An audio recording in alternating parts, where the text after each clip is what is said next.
Le projet, ça a été donc de créer un plan de communication pour une marque de BMX.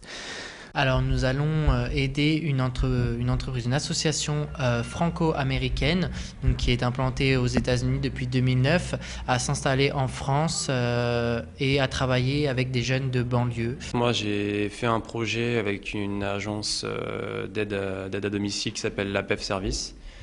Donc, c'est une agence qui a 20 ans d'expérience dans le domaine de l'aide à domicile. Et en fait, il y a une agence qui vient d'ouvrir à Sainte-Geneviève-des-Bois il y a un an. Donc, le projet consiste à développer le plan communication donc, de cette agence. Voilà. Le projet Tutoré se base dans un salon de thé chicha pour lequel nous allons réaliser un site internet. Donc, ce salon de thé a ouvert il y a un peu plus d'un an. Ils ont une clientèle régulière et assez jeune. Cependant, ils souhaitent renouveler leur communication et donc nous leur avons proposé de créer un site internet par nos propres moyens et suivant les cours que nous suivons à la fac.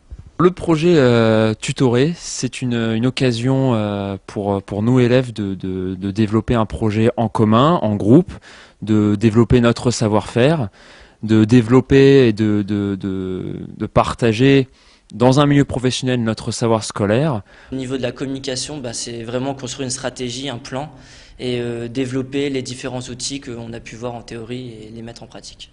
Il y a toute une période de faisabilité du projet, c'est-à-dire connaître les points forts, les points faibles du produit, du plan de communication, etc. Donc il y a vraiment une grosse démarche de compréhension du milieu dans lequel j'allais évoluer. Tout d'abord des compétences de relationnel avant tout plan de communication. Donc ça m'a facilité d'aller voir l'annonceur. Donc avoir que ce soit par mail, par téléphone ou de face à face. Tout d'abord un travail d'équipe toujours, même si j'ai déjà été habitué dans mes précédents stages à travailler en équipe, mais c'est toujours des compétences supplémentaires qu'on acquiert quand on travaille en groupe et un travail d'organisation parce que c'était la première fois pour moi que je m'occupais d'une nouvelle association qui s'implantait en France. Honnêtement, grâce à ce projet, j'ai appris à mieux maîtriser certains logiciels concernant la retouche ou pour faire des maquettes comme InDesign ou Photoshop. Donc il y a beaucoup des compétences informatiques, on va dire. C'est sûr que la théorie avant la pratique est forcément bénéfique et le stage va donc consolider toutes ces bases et mettre un peu le fictif dans le réel.